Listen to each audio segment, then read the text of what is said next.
Presented by Chopalji Music. Madhubani में दोबारा फेरो अही गानों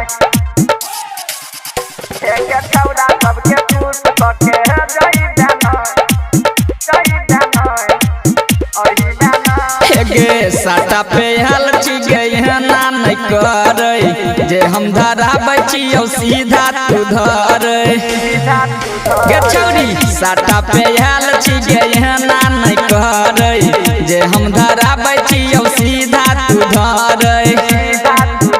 जदी निक से तू नाच के देखई बहन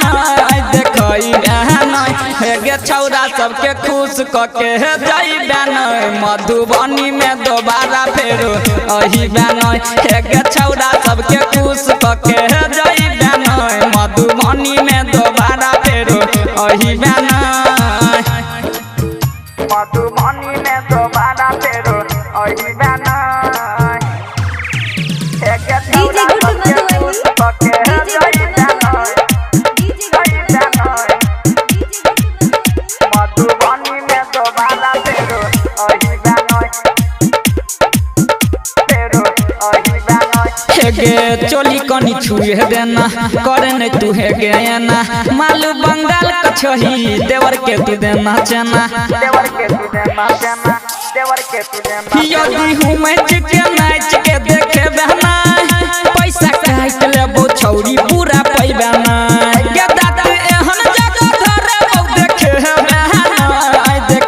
बहन के छौरा सब के तू खुश कके जई बहन मधुबनी में दोबारा फेरो अही बहन गे छौरा सब के तू खुश कके जई बहन मधुबनी में दोबारा फेरो अही बहन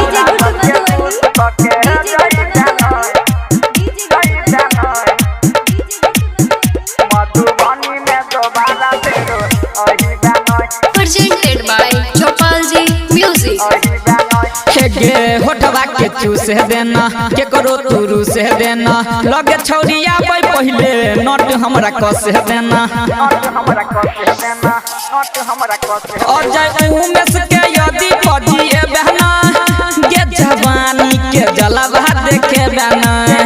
गोली मार देबो लहंगा उठे बहन गे छौरा सब के तू खुश कके जे बहन मधुबनी में दोबारा फेरो अही बहन गे छौरा सब के तू खुश कके जई बहन मधुबनी में दोबारा फेरो अही बहन चांस से न देबो।